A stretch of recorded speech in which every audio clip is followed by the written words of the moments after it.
求你替我报仇，我愿意付出一切代价。好啊，那先把你这张脸给我。女人被嫡母送到了乞丐屋。3个时辰后，乞丐们提着裤子离开，女人拿出毒药一饮而尽。快要死的时候，竟然遇到了一个和自己长得一模一样的杀手。我和他互相看着对方，彼此震惊，完全相同的2张脸。少女被坏了身子，已经服毒，快要死了。我是永阳侯嫡女，被继母诱骗出府，找了一群乞丐玷污了我。我失了清白，只能一死。我继母和继妹马上带人来抓我，你与我长得一样，求你替我报仇，我愿意来生当牛做马报答你。侯府嫡女这个名头，正好能掩盖我杀手的身份。正愁没有新的身份躲避追兵，这个身份应该够我好吃好喝的养老了。宋晴死死握紧我的手，在我怀里咽了气。我叹了一口气，杀人不眨眼的我，第一次对一个死人有了一丝同情和怜悯。我刚准备给他找一个有山有水的地方安葬，门口却不合时宜地响起脚步声。2个乞丐走进门，一脸畏足。这千金小姐果然有风韵，那哀求的模样真让人痛。宋夫人可说了，一会儿就带人来，让所有人都看看这女人的下贱样，咱再爽会儿。看到我时，他们的污言秽语戛然而止。哟，双胞胎，咱们兄弟今天有福了！大哥，我先上。我一记重拳砸中他后脑，胖子瞬间倒地抽搐，瘦子惊恐想喊救命，我踱步上前，直接捏碎了他的喉咙。让我厌恶的猎物，必须死得最痛苦。随手掩埋了那2件垃圾，我将真正的宋晴安葬入土。安葬好宋晴，我从卷宗里找出她的身份信息。她是永阳侯宋军独女，出身尊贵，刚出生就和镇南王世子萧玉定了娃娃亲。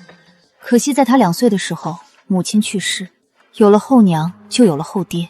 宋晴在侯府过得小心翼翼，吃不饱穿不暖。在王氏的运作下，宋晴在京都的名声并不好，可她未婚夫的做法更是过分至极。镇南王世子萧玉多次在公开场合表示想退婚，奈何这个娃娃亲是萧玉的母亲去世之前所定。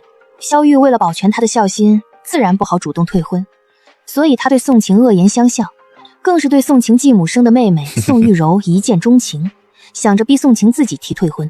为了让自己女儿能嫁给镇南王世子，成为世子妃，王氏对宋晴的折磨更加激烈。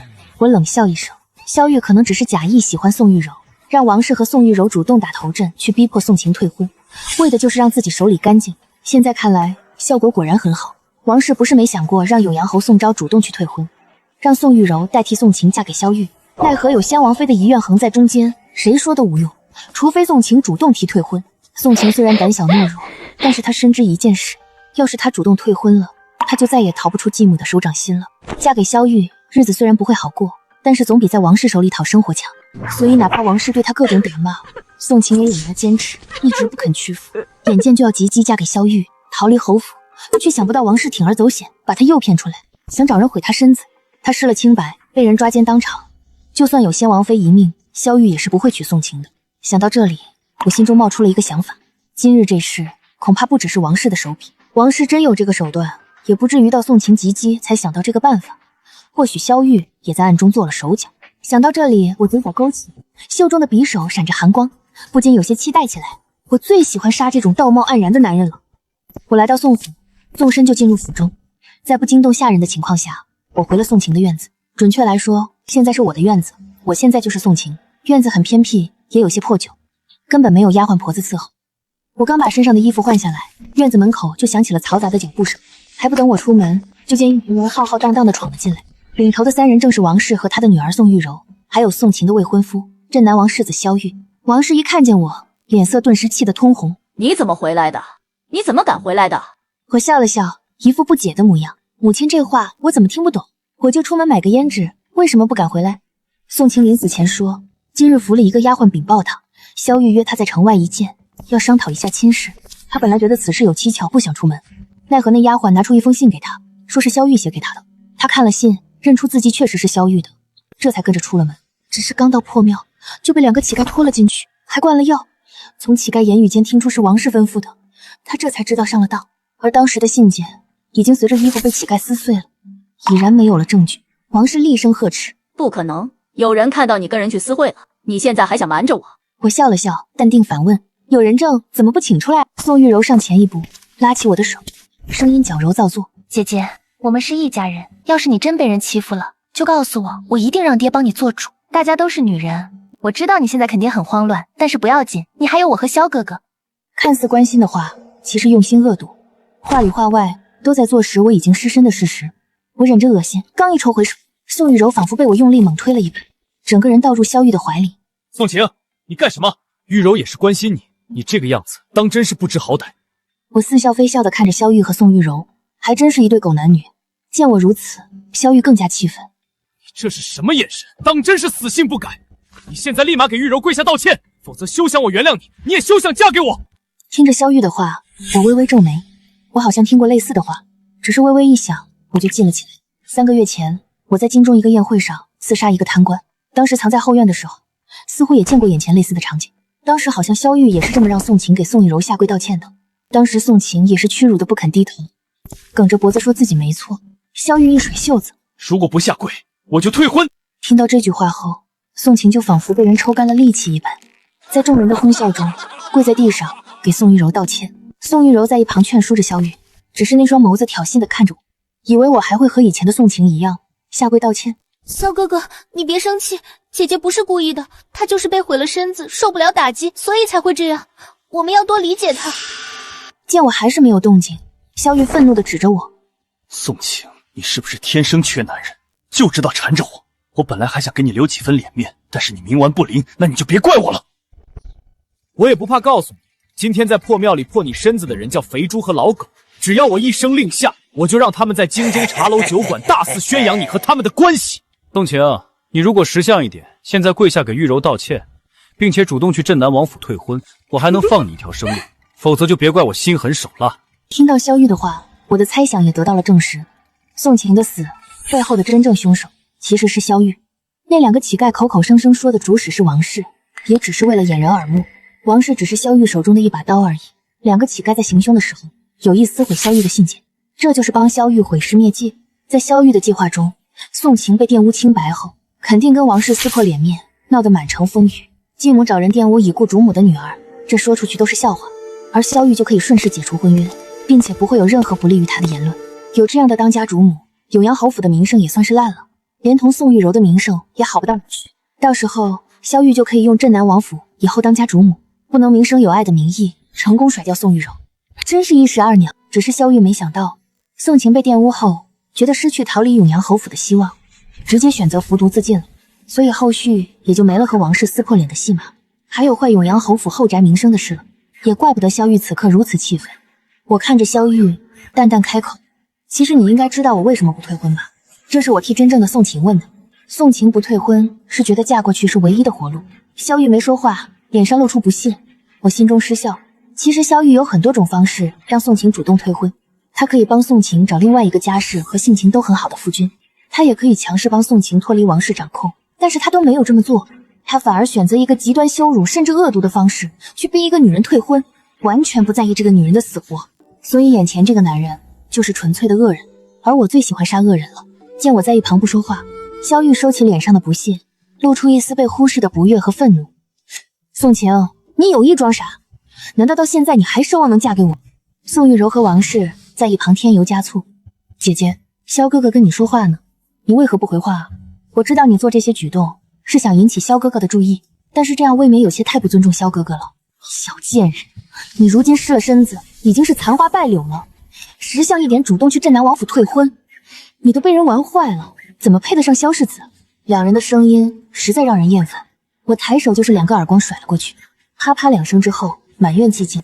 王氏和宋玉柔捂着脸，不敢置信地看着我，他们显然没料到记忆中唯唯诺诺的宋晴居然敢甩他们耳光。被扇耳光后，王氏怔愣一瞬后，脸色立马就涨红了。他感觉到了羞怒，被往日看不起的宋晴当众打耳光的羞怒。王氏整个人都被气疯了，朝着我张牙舞爪地对着我冲了过来。贱婢，我要打死你！我直接抬脚就是一踹，王氏哀嚎一声，倒飞了出去，在地上打了好几个滚。满院子的婢女和婆子乱作一团。宋玉柔惊叫一声，躲到萧玉身后。萧玉也气得全身哆嗦，愤怒地指着我：宋晴，我看你是真的疯了，我今日一定要给你一个教训，我一定要让全京城的人都知道，你耐不住寂寞，和乞丐在破庙颠鸾倒凤，已经是一个残花败柳了，让你成为全京城的笑话。我手里是有人证和物证的，你现在就算跪下来道歉也没用了。人证早就入土为安了。我微微一笑，看着萧玉，萧世子有证据就去吧，就别在我这里狗叫了。萧玉指着我，半天说不出话来。我继续扎心，萧世子不要激动，我一定会嫁给你的，我要跟他慢慢往，这种人渣一刀杀了真是太便宜他了。此时王氏在丫鬟和婆子的搀扶下已经起身，他指着我，满眼怨毒的嘶吼：来人，把宋晴锁起来，让涂嬷嬷过来好好教教她规矩，我要她跪着来求我。满院子的婢女和婆子在听到涂嬷嬷的名字后，齐齐倒吸一口凉气。我知道涂嬷嬷，她的名气不低，在京中贵族圈子也算是左右逢源。她以前是宫里的教养嬷嬷，伺候过宫里的妃嫔，也教导过宫女的规矩，是出了名的不苟言笑。后来她年纪大了，在新皇登基的时候得了恩典，得以出宫养老，而一些贵族人家为了自己的脸面，纷纷花重金邀请涂嬷嬷上门，教导家里奴才规矩。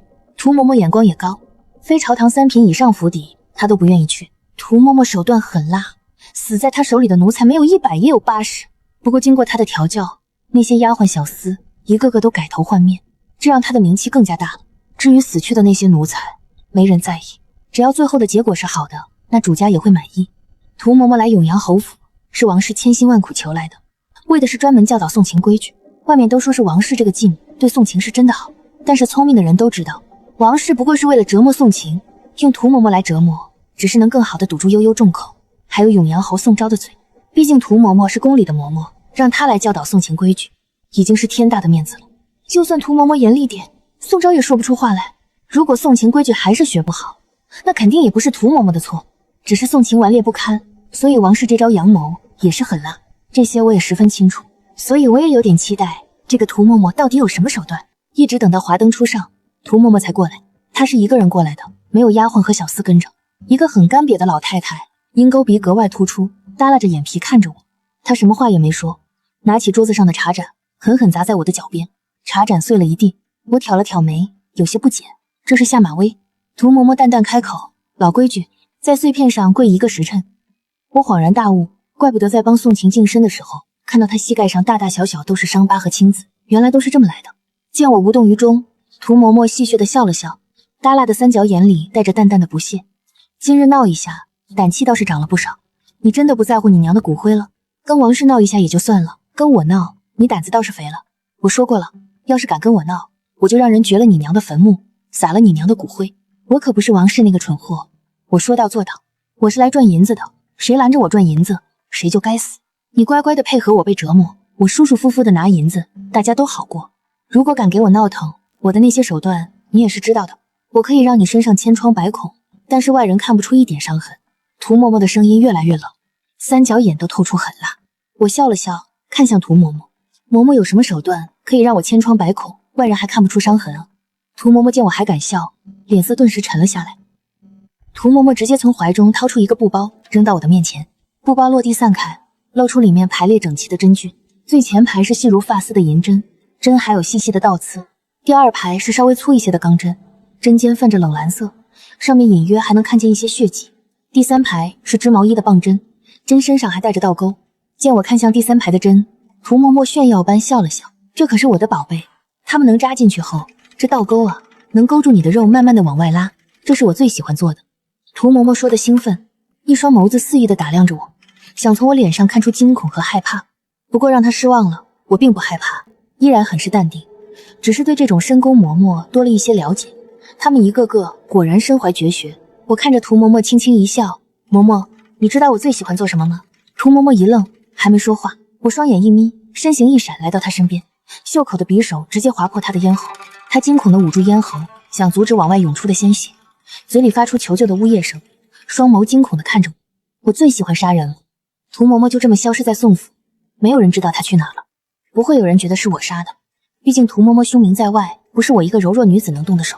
王氏不甘心，又找了几个嬷嬷过来，想教训我，都被我直接赶了出去。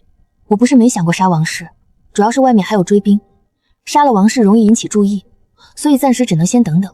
等我出嫁到了镇南王府，那就可以对王氏动手了。随着我和萧玉成亲的日子越来越近，王氏那边也着急了，他开始撕破脸，居然找了几个家丁冒充采花大盗，晚上悄悄潜进我的院子。当然这些人有来无回，全部悄无声息的没了。王氏被吓到了，也不敢派人来我院子了。宋府一下子就安静下来。2天后，镇南王府放出了消息，萧玉要同时娶我和宋玉柔，王府世子同娶侯府二女。这个消息传出去，京城一下子就热闹起来。宋玉柔就是这个时候来我的院子的，她带着丫鬟小厮浩浩荡荡而来，一身的珠光宝气，显然精心打扮过。看到我，她露出胜利一般的得意。姐姐，就算你拼死不退婚又如何？我还是能嫁给萧哥哥。有我在一日，凭着萧哥哥对我的宠爱，就算你逃离了侯府，依然要活得像条狗一样。我摇摇头，在心中替已经死去的宋晴叹气。如果当初他没死，如今得知这个消息，会多么绝望啊！见我不说话，宋玉柔畅快的大笑，仿佛把多年的憋屈都释放出来。姐姐，现在你就绝望了，往后还有更绝望的日子等着你呢！哈哈哈！我好似看小丑一般看着他，吐出一句话：“你是妾。”这一句话好似暂停键，让宋玉柔的笑声戛然而止。她整张俏脸都扭曲了起来，对着我咆哮：“贱人，我是平妻，是平妻，跟你一样，都是萧哥哥的妻子。”我依然淡淡的开口：“平妻，归根到底就是妾。”宋玉柔被这个妾字刺激到了，但也只能无能狂怒，最后也只能丢下一句狠话：“我们走着瞧，不被爱的才是妾。”成亲的日子很快就到了。王氏为了让宋玉柔压我一头，给宋玉柔准备了各种豪华的嫁妆，而我的嫁妆也只是面子上过得去。在上花轿前，我也终于第一次看见我这个身份的便宜爹——永阳侯宋昭。宋昭今日看着倒是满脸喜色，一个瘦瘦的小老头，看着倒是很精神。他先牵着宋玉柔入了花轿，接着才来服务。看到我的时候，他脸上的笑容僵了僵。你也别怪爹，爹知道你受委屈，但是你受了委屈，这个家才能安稳。你总是别人家的人，爹和王氏才是夫妻，才是相伴一生的人。这话确实没错，就是稍微有点狼心狗肺了一点。一个男人如果连自己的女儿都护不住，那他就不是男人了。他的无视和纵容比王氏更加可恶。王氏毕竟不是宋晴的母亲，但是他是宋晴的父亲啊，所以他也该死。在宋昭牵着我的时候，我手中一闪而过一根银针，在他的手腕处轻轻擦过。我给宋昭用的毒是碧落饮，这种毒很奇妙，一般不会发作，但是如果在1个月内和女人同房，就会马上疯而死。花轿摇摇晃晃进了镇南王府，萧玉带着我和宋玉柔一起对镇南王行了礼。从头到尾，萧玉都牵着宋玉柔的手，而我只是由丫鬟扶着，仿佛他们才是夫妻一般，我才是那个陪嫁的平妻。对此我并不在意，我在意的是镇南王。镇南王一直带兵在外驻守，萧玉其实也算是质子的存在。这一次是为了萧玉的婚事，镇南王才特意回了京。等婚礼结束，他还是要继续回边境驻守的。镇南王手握军权，皇帝本身就忌惮，他自然也是知道父子同在京城最容易出现意外，所以避免出现什么意外，一般镇南王归京都不会超过3天就会离京，而这3天我肯定不会轻举妄动。镇南王能成为义军主帅，自然不是萧玉这样的草包能比的。我可不想被镇南王发现什么蛛丝马迹，所以当萧玉身边的小厮过来跟我说萧玉今夜要睡在宋玉柔房中的时候，我心中是开心的，也省得我动什么手脚。小厮掂量一下手中的金元宝，对我阴阳怪气：趴了高枝也还是野鸡，就算是世子妃又怎么样，还不如侧妃娘娘，人家随手赏的就是这么大的一锭金元宝。我好似没听到一般，宋玉柔也就这种手段了。这小厮明显是收了他的银子过来刺激我的，可惜对我来说真是无关痛痒。谁在乎萧玉的宠爱啊？那是什么脏东西？不过来而不往非礼也，他送了我一个见面礼，那我也得回一个啊。等着月至当空，镇南王府的宾客开始散去后，我褪下喜服，换上夜行衣，出了镇南王府。前后不过1炷香，我就重新回到了宋府。几个纵身就进了王氏的院子。王氏的院子也是静悄悄，显然除了守夜的奴才外，其他人都已经睡下。我直接越窗进入房间。宋昭和王氏都睡得很熟，尤其是宋昭，显然是喝了不少酒，那呼噜打得震天响。我怕惊醒宋昭，所以直接一个手刀，宋昭的呼噜戛然而止，晕厥了过去。王氏现在被惊动了，他猛地睁开眼，正对上我的脸。王氏吓了一跳，张嘴就准备喊人，不过我动作更快，直接捏住了他的咽喉。王氏好似鱼儿离水一般，手脚扑腾着挣扎。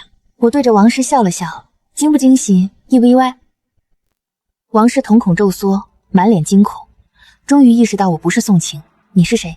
我微微一笑，并不准备告诉他真相。我当然是宋晴了，我亲爱的继母。我时间有限，不能跟你多聊了。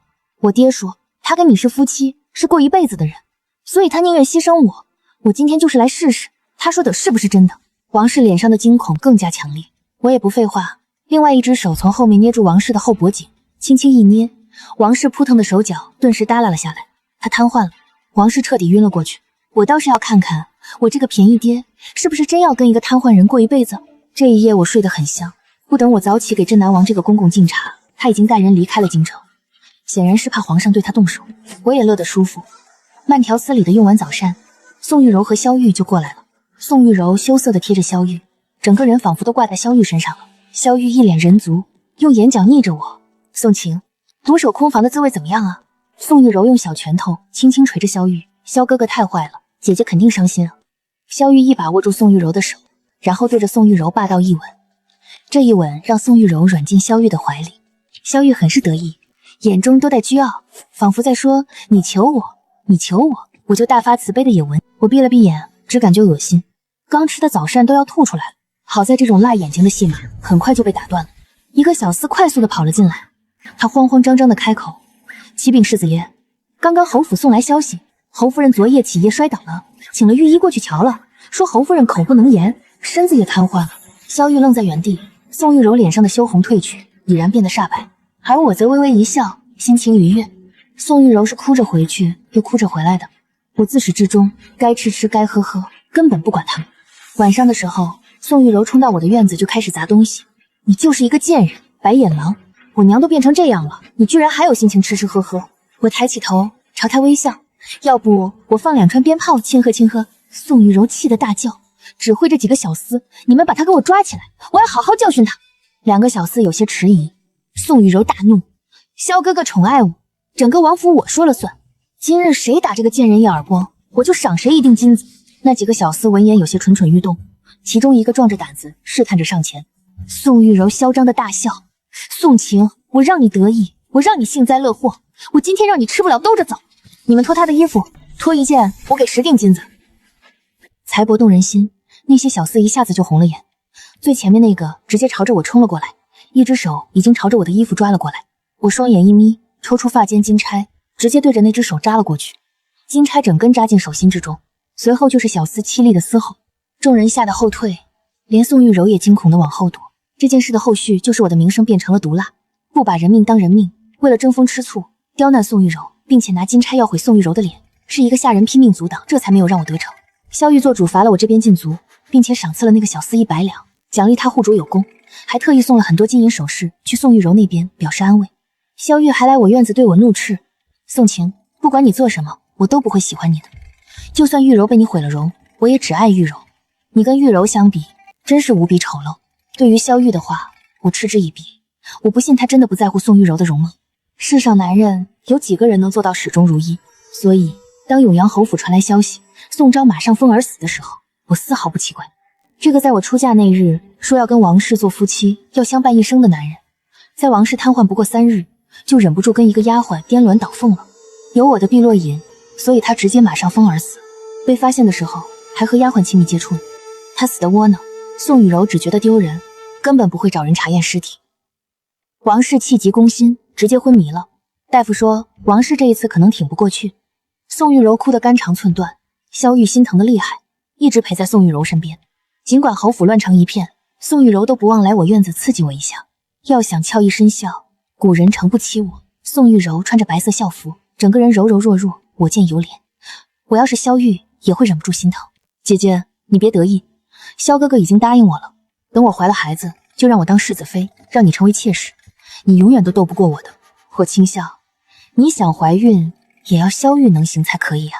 这些日子，我给萧玉饭菜里下的药，应该也快起效了。宋昭的死有些丢人，所以葬礼也办得简单。王氏自从昏迷后，就再也没醒过来。宋玉柔没办法，只能继续侯府和王府两头跑。一开始萧玉还陪着，但是不过半个月，萧玉也不再陪了。他开始跟着之前的好友出入秦楼楚馆。宋玉柔刚开始不在意，但是随着萧玉整日不回府，他就坐不住了。他打听到萧玉所在的那个青楼，直接过去找人，这一找就出了事。我是后来听到丫鬟和小厮议论才知道的。那日宋玉柔不顾阻拦，推开青楼包厢的大门，就看见萧玉满脸潮红的和几个男人抱在一起互相啃着。萧玉还是下面那个，正被几个壮汉宠爱着。宋玉柔气得发疯，和几个壮汉厮打起来，却被萧玉甩了一个耳光。当时很多人都看见了，萧玉是断袖的消息，只是半天时间就传遍了整个京都。萧玉回来就把宋玉柔关进柴房，宋玉柔仿佛疯了一般，见谁骂谁，所有人都不敢接近她。傍晚的时候，我去了柴房，隔着窗户，我看着有些蓬头垢面的宋玉柔。此时的她确实有些疯癫，她嘴里不知道呢喃着什么，时不时还笑一笑。父亲去世，母亲昏迷不醒，最喜欢的丈夫居然还给人当兔爷，甚至为了那些男人，当着那些男人的面甩了她一耳光。如此打击，她当然受不住。看到了吗？男人的宠爱就是如此脆弱。你娘瘫痪不过几日，你爹就跟人厮混。你最为相信的丈夫，觉得可以托付一生的人，也可以为了其他人甩你一耳光。你觉得是你可怜，还是宋晴可怜？我的声音很轻，宋玉柔却仿佛受到了打击一般，整个人疯狂地摇晃着大门。你胡说，你胡说！不是这样的，不是这样的。我没有理会他，直接转身离开。第二日的时候，有下人告诉我，宋玉柔吊死在柴房。萧玉没有伤心，反而还对着宋玉柔的尸体破口大骂。如今他的名声在京都已经毁了。那天整个青楼的人都看见他在几个壮汉身下承欢，那个丑态让他彻底没办法见人了。萧玉觉得没脸见人，躲在房间里喝酒，根本不管事。宋玉柔只是被草席随便裹着下了葬。我作为镇南王府的女主人，自然成了唯一管事的人。萧玉作为镇南王府的世子爷，他既然想喝酒，我自然不会阻止。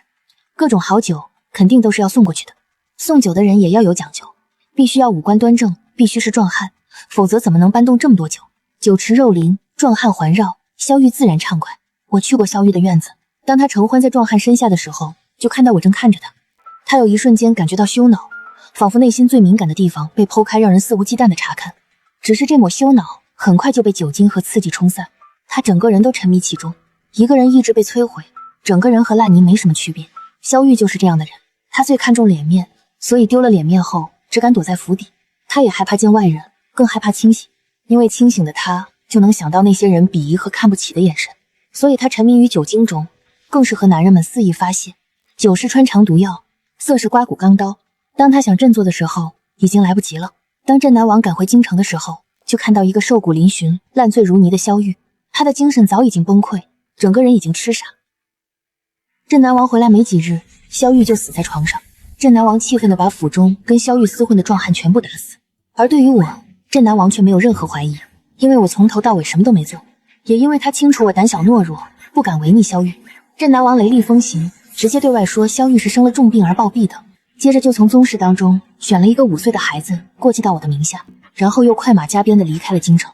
看着偌大的镇南王府，我心情不错，希望宋晴下辈子能开心如意，自由自在，再也遇不到这些烂人了。7天后，我收到了一封没有署名的信，信上只有8个字：营主有令，清理门户。我握着信纸的手没有丝毫颤抖，反而有些想象。6年了，我在暗影组织杀了6年的人，执行了87次任务，从未失手。唯一一次失手就是刺杀户部侍郎那次，也正是那次失手让我躲进破庙，遇到了宋晴。我以为隐姓埋名嫁入王府就能彻底脱离组织，现在看来是我太天真了。暗影从不放过任何一个叛逃者。我烧掉信纸，看着火焰舔舐着纸张，最后化为灰烬。既然躲不掉，那就面对。只是这一次，我不是孤身一人的杀手，我是永阳侯嫡女，镇南王世子妃。这个身份足够让我在京城光明正大的调动一些人手了。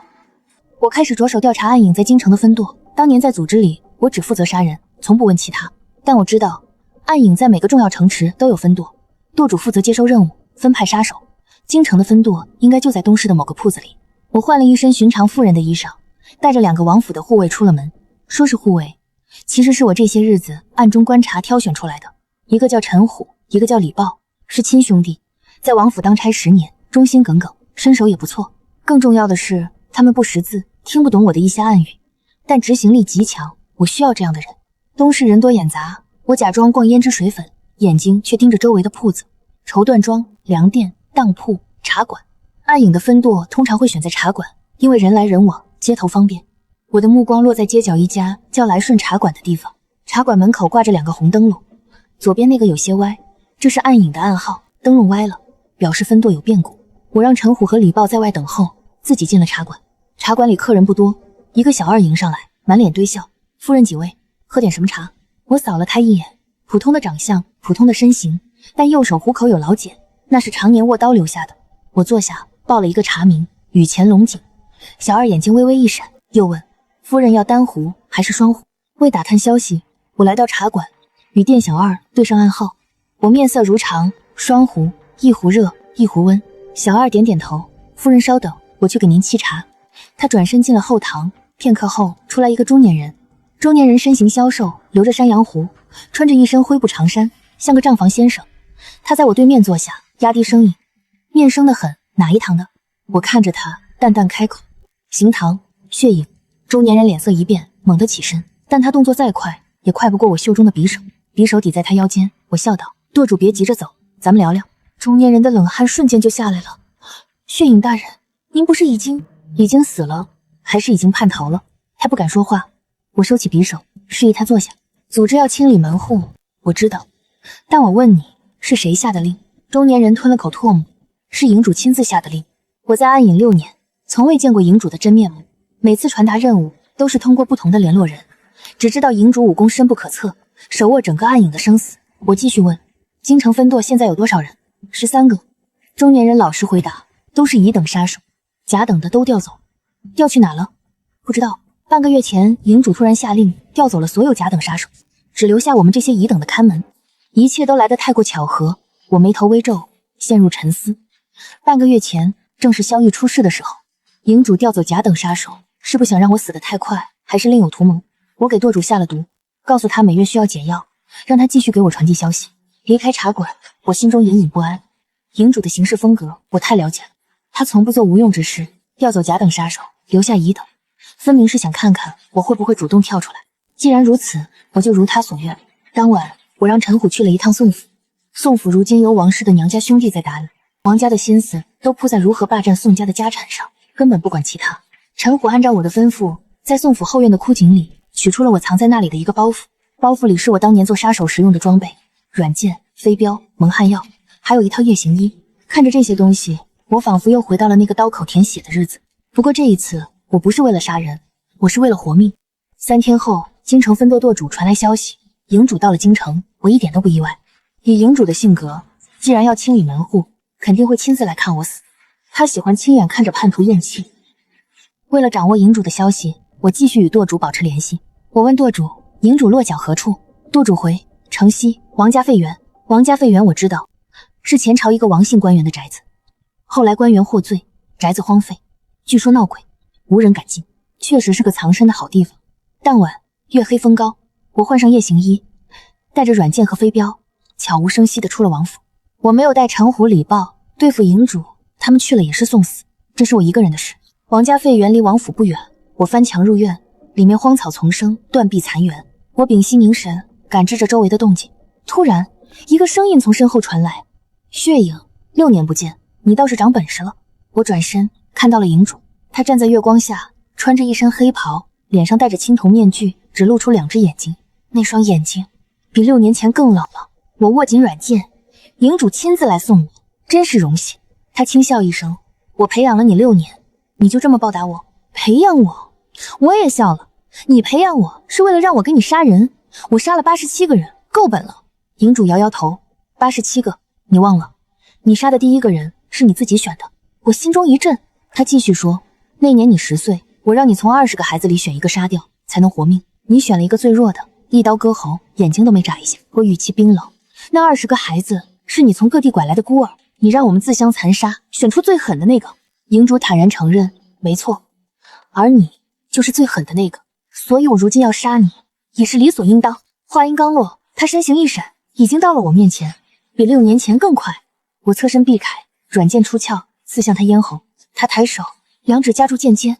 这6年间，他的武功又精进了，剑尖被他夹住。我用力一抽，软剑纹丝不动。营主淡淡嘲讽：就这点本事？我松开剑柄，左手一挥，3枚飞镖射向他面门。他脑袋一偏，躲过2枚飞镖，第3枚却被他张嘴咬住。就在他咬住飞镖的瞬间，我欺身而上，袖中匕首直刺他心口。他眼中闪过一丝赞许，侧身让过，同时一掌拍向我胸口。我应受这一掌，借着掌力后退，同时从腰间摸出一个小包，往地上一摔，小包炸开，漫天白烟。这是我特制的烟雾弹，掺了石灰粉，能迷眼睛。我趁着烟雾转身就逃，不是打不过，是不能打。营主的武功在我之上，硬拼必死无疑。但我逃的方向不是王府，而是另一个地方——城东，镇南王驻军的营地。镇南王虽然回边境了，但他在京城留了300亲兵，这300亲兵就驻扎在城东，由他的副将周雄统领。我跑到营地门口，直接亮出世子妃的令牌。周雄是个粗犷的汉子，看到我亮出的令牌愣了一下。世子妃，您怎么受伤了？我打断他，周将军，有人要刺杀我，刺客是暗影组织的头目，现在就在城西王家废园。周雄脸色一变，暗影是那个杀手组织？对，王爷离京前把王府的安全交给周将军，如今有人要杀世子妃，周将军管不管？周雄二话不说，点了100亲兵，跟我杀向王家废园。等我们赶到时，废园里已经空无一人，但地上有血迹，营主受伤了，不是我伤的，是他走的时候留下的血。我蹲下查看血迹，心中疑惑，以营主的武功，谁能伤他？血迹一直延伸到废园后面，然后消失。周雄让人搜遍了整个废园，什么也没找到。他问我，世子妃，这刺客什么来路？要不要报官？我摇头，不用，报官也没用。周将军只需加派些人手保护王府就行。周雄答应了。回到王府，我坐在房中，越想越觉得不对。营主受伤绝不是偶然，能伤他的人，武功必然在他之上。但江湖上武功在营主之上的屈指可数。那些人要么是各派掌门，要么是隐世高人，跟暗影井水不犯河水。谁会帮我对付营主？我想了一夜，想不出答案。第二天一早，陈虎来报，门口有个道士求见，自称清风子。我从未听过这个名字，但我还是让他进来了。清风子是个40来岁的中年道士，一身青布道袍，留着长须，手持拂尘，看起来仙风道骨。他见到我，行了一礼。贫道清风子见过世子妃。我看着他，道长找我何事？清风子微微一笑，贫道是来还人情的。人情？我不记得跟道长有什么人情。清风子道，世子妃不欠贫道人情，是贫道欠世子妃的。他说着，从袖中掏出一个东西，一块玉佩。我瞳孔一缩，那是宋晴的玉佩。宋晴下葬时，我亲手给她戴上。这玉佩怎么在你手里？我盯着他，手已经按在袖中匕首上。清风子不慌不忙，世子妃别急，听贫道慢慢说。贫道与宋晴的母亲，也就是先永阳侯夫人，是旧识。当年先夫人病重，贫道曾去侯府为她看病。她临终前托付贫道一件事，让她照看宋晴。贫道答应了，但当时贫道要云游四方，无法带宋晴走，只能暗中照看。这些年，宋晴在王夫人手下受的苦，贫道都知道，但贫道不能插手，这是侯府家事，贫道一个外人，名不正言不顺。直到那天，贫道在破庙里看到了你，我心中一震。那天我在破庙里安葬宋晴，处理2个乞丐，自以为无人发现，原来一直有人在暗中看着。清风子继续说，贫道看到你安葬宋晴，换上她的衣服，就知道你要做什么。贫道没有阻止，因为你是宋晴自己选的，而且你的手段干净利落，比贫道更适合保护她。我冷笑，保护她？她已经死了。清风子叹了口气，是啊，贫道来晚了，等贫道赶到破庙，她已经服毒了。贫道唯一能做的，就是让她的魂魄安心离去。他看着我，世子妃，你知道宋晴临终前最后一个念头是什么吗？我没说话。清风子道，他最后一个念头不是恨，不是怨，而是怕。他怕你替他报仇后也被那些人害死，所以他求贫道如果可能帮你一把。我沉默了。那个在破庙里死死抓着我的手，眼中带着不甘和乞求的少女，临死前想的居然是怕我被害。我问，昨晚那个伤营主的人是你？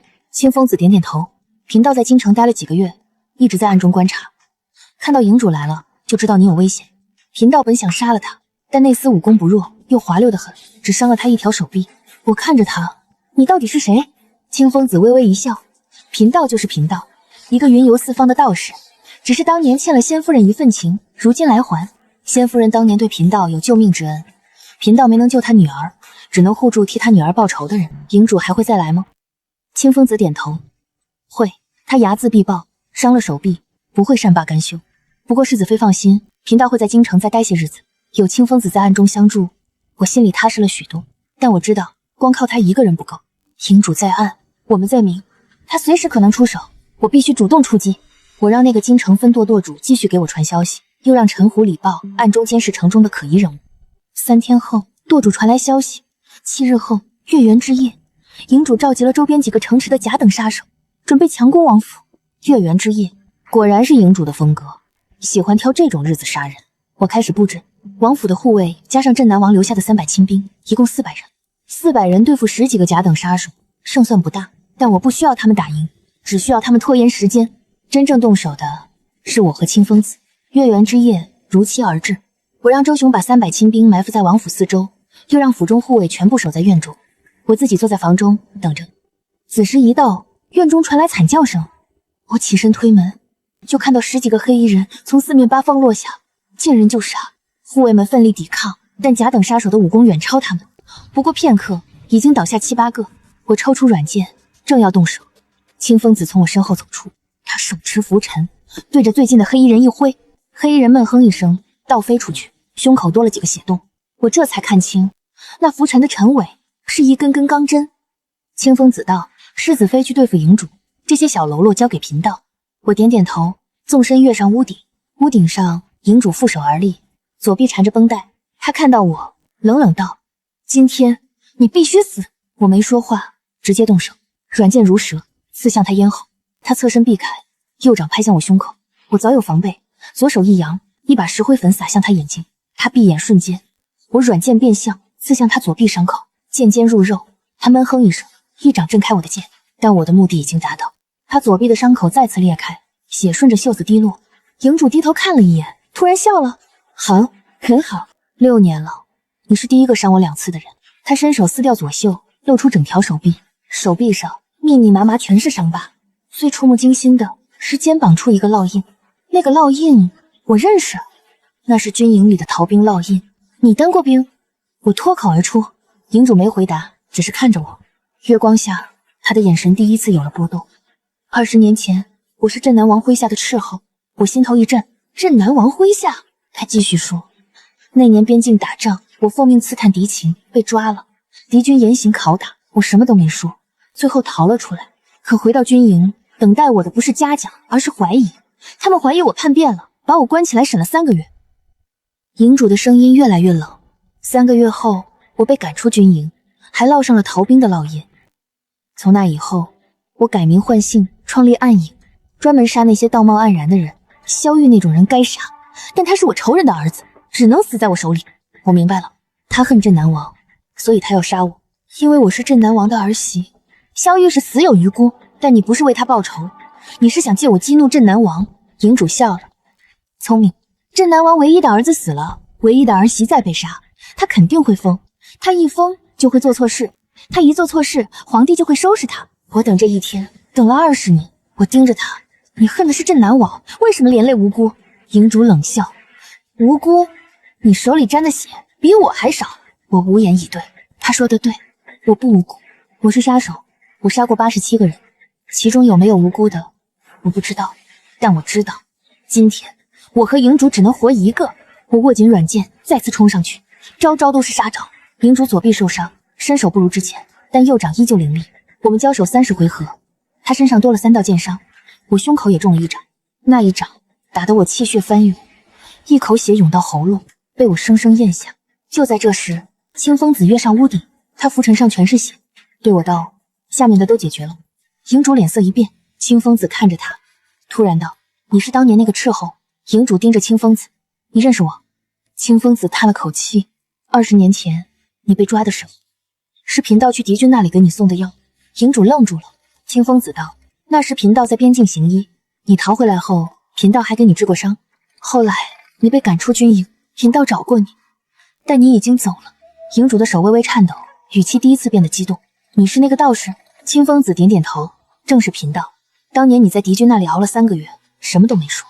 贫道佩服你的骨气，军营里的人怀疑你，贫道却知道你是真英雄。”营主苦笑：“算什么英雄？我是逃兵。”清风子摇头：“你不是逃兵，你是被冤枉的。贫道当年找过镇南王，想为你说情，但镇南王说军令如山，只要有嫌疑就不能留。贫道无力回天，只能眼睁睁看着你被赶走。”营主闭上眼睛，月光下，我清楚地看到他眼角有一滴泪。那个杀人不眨眼的暗影之主居然哭了。20年了，我等这句话等了20年。清风子继续劝说：“现在你知道了，当年不是所有人都怀疑你，贫道相信你，还有你那些一起出生入死的兄弟也相信你，他们只是不敢说。”营主深吸一口气，看向我：“今天我不杀你。”我冷冷道：“但你以后还会杀镇南王。”营主没否认。清风子急着解释：“镇南王当年是冤枉了你，但他也是按照军法办事，而且这20年他一直在找你。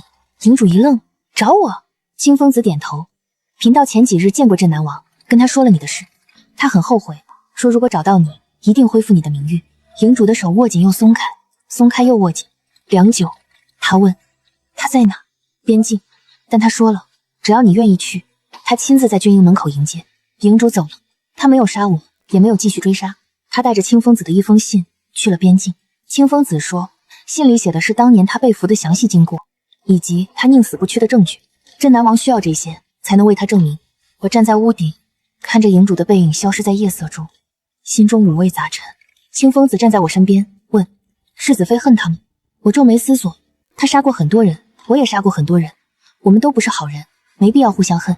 清风子笑了笑，世子妃倒是通透。我看着他，你呢？为什么要帮他？因为他是无辜的。贫道一生最见不得无辜之人受委屈，宋晴如此，他也如此。世子妃以后有什么打算？我看着远处渐渐泛白的天际，淡淡回答：继续做我的世子妃。营主离开后的第3天，镇南王来信了，信上说营主已经到了边境，他亲自迎进军营，当着全军的面撕掉了20年前的逃兵记录，重新给他入了军籍。营主改名换姓，成了镇南王麾下的一名斥候统领。信的最后，镇南王写道：此事与你无关，安心在王府待着，等我回京。我把信烧掉，心中一块石头落了地。但我知道事情还没完，暗营组织还在。营主走了，但那些杀手还在各地执行任务，如果不处理，迟早会出事。我找到清风子，问他怎么办。清风子想了想，说：贫道有办法。清风子的办法很简单，收编，让暗影从杀手组织变成情报组织。营主写了封信，让各地分舵舵主听我号令。清风子又找了几个人，专门负责整顿暗影，把那些杀人如麻的杀手变成收集情报的探子。我躲在幕后，慢慢经营这个情报网。半年后，暗影正式改名听风阁，专门收集朝堂和江湖的消息。表面上，听风阁只是一个普通的商行，实际上，它是我在京城安插的眼睛和耳朵。1年后，镇南王回京，他这次回来是因为边境战事平息，皇帝召他述职。他回府的第一件事就是见我。我看着这个头发花白的老将，心中有些复杂。他是我名义上的公爹，也是营主恨了20年的人，但他也是无辜的，他只是按照军法办事。镇南王看着我，问：这1年府里可好？我点头，都好。他又问：萧玉的事，你可怪我？我摇头，不怪。他叹了口气：那逆子是死有余辜，只是苦了你年纪轻轻就守寡。我淡淡道：我不苦。他看着我，突然问：你是不是会武功？我心中一跳，面上却不动声色。王爷何出此言？镇南王道：清风子跟我说了。我心里暗骂，那老道士嘴上没个把门的，但事已至此，瞒也没用。我点头，会一点。镇南王笑了，会一点。清风子说：你能跟营主打几10回合，这叫会一点？我没说话，他见我沉默，接着开口：你放心，我不问你的来历，不管你是谁，你现在都是我镇南王府的世子妃。而且我听清风子说了，是你帮那个斥候洗清了冤屈，就冲这个，我欠你一个人情。我看着他，王爷不必客气。镇南王道：不是客气，我是想问你愿不愿意帮我做件事。我问：什么事？镇南王道：皇帝要削藩了。我心头一震，削藩？镇南王向我解释，我是异姓王，手里握着20万大军，皇帝一直想收回兵权，但找不到借口。这次召我回京，名义上是述职，实际上是试探。如果我交出兵权，镇南王府就成空壳；如果我不交，皇帝就会找借口收拾我。我看着他，王爷想让我做什么？镇南王道：听风阁现在是你管着的，我想让你帮我查查是谁怂恿皇帝削藩。我明白了，他不想造反，但也不想坐以待毙，他想知道谁是幕后推手，然后想办法化解。我点头，好，我查。听风阁的情报网开始全力运转。1个月后，我查到了那个人，当朝首辅陈文渊，他是2榜进士出身，官居1品，权倾朝野，但他跟镇南王无冤无仇，为什么要怂恿皇帝削藩？我继续查，又查了1个月，终于查到了真相。陈文渊的儿子当年在边境做生意，犯了军法，被镇南王斩了。陈文渊一直怀恨在心，但明面上不敢报复，就在背后怂恿皇帝削藩。他想借皇帝的手报杀子之仇。我把这个消息告诉镇南王，镇南王沉默良久，叹了口气，原来是他。镇南王没有去找陈文渊算账，他只是写了一封信，让人送给皇帝。信里写的是当年陈文渊儿子犯的罪，走私军火，通敌卖国。皇帝看了信，勃然大怒，陈文渊的儿子通敌，他做老子的能不知道？陈文渊怂恿削藩，安的什么心？皇帝立刻下令把陈文渊革职查办，削藩的事也就不了了之。镇南王保住了兵权，也保住了镇南王府。他临走前对我说，以后王府就交给你了。我点头，王爷放心。他看着我，突然笑，你这个人冷是冷了点，但靠谱。镇南王走后，我继续做我的世子妃。听风阁越做越大，消息从京城传到边境，从朝堂传到江湖。我知道皇帝哪天心情不好，知道哪个大臣跟哪个小妾私会，知道哪家商号要破产，知道哪个江湖高手来了京城。这些消息有的有用，有的没用，但我都留着，因为说不定哪天就能派上用场。3年后，皇帝驾崩，新皇登基。新皇年轻，锐意进取，想干一番大事业。他登基第一件事就是整顿军务，镇南王的兵权又一次被盯上。这一次，新皇的手段比先帝高明，他不直接削藩，而是派了个监军去边境，名义上是协助镇南王，实际上是想分权。镇南王气得摔了杯子，但又无可奈何。他写信给我，问我怎么办。我想了想，回了他8个字：以退为进，静观其变。镇南王懂了，他主动交出1半兵权让监军掌管。监军高兴得不得了，以为立了大功，但他不知道那些兵只听镇南王的，他名义上掌管，实际上指挥不动。半年后，边境有战事，监军想立功，亲自带兵出战，结果中了埋伏，全军覆没，监军战死，兵权又回到镇南王手里。新皇吃了哑巴亏，再也不提削藩的事。这一年我26岁，当世子妃的第8年。8年间，我看着萧玉死，看着宋玉柔死，看着王氏死，看着宋昭死，看着营主从杀手变成将军，看着镇南王一次次化险为夷，看着听风阁从无到有，从有到强。而我始终是那个冷血的女杀手，只是现在我杀的人少了，因为不需要我亲自动手了。有时候我会想起宋晴，想起她在破庙里死死抓着我的手，眼中带着不甘和祈求。她求我为她报仇，我做到了，只希望她下辈子能投个好人家，有疼她的爹娘，有爱她的夫君，有温暖的家，再也不用受委屈，再也不用被人欺负。新皇登基第5年，镇南王病逝，他死在边境的军营里，死在他守护了一辈子的土地上。死之前，他写了一封信给我，信上说王府交给你了，那些兵也交给你了。我看完信，久久不语。清风子问我，你打算怎么办？我反问，你觉得呢？清风子思忖片刻，贫道觉得你应该放手了。你替宋晴报了仇，替镇南王守了王府，替营主洗了冤屈，该做的都做了，该为自己活了。为自己活，我从来没想过。想了一夜，第2天我做了个决定，我把听风阁交给陈虎礼报，让他们继续经营，把王府的产业清点清楚，交给镇南王族中的可靠之人。我写了一封信给营主，告诉他我走了，然后我换上一身寻常衣裳，离开了京城，就像8年前我离开暗影一样。只是这一次，我是去找自己。我去了江南，听说那里风景好，人也温柔。我在一个小镇上租了个院子，每天种花养鱼，看日出日落。有时候会想起以前的事，但不想太多。有时候会遇到一些坏人，但不用我动手，清风子就替我打发了。是的，清风子也来了。他说他云游四方，正好路过。我知道他是故意跟着，但也没揭穿。有个老朋友说说话也挺好。有一天，他问我，你后悔吗？我问，后悔什么？他道，后悔当年躲进那个破庙。我想了想，摇头，我不后悔。如果没有那个破庙，我不会遇到宋晴，不会知道这世上还有那么多可怜人。现在这样挺好。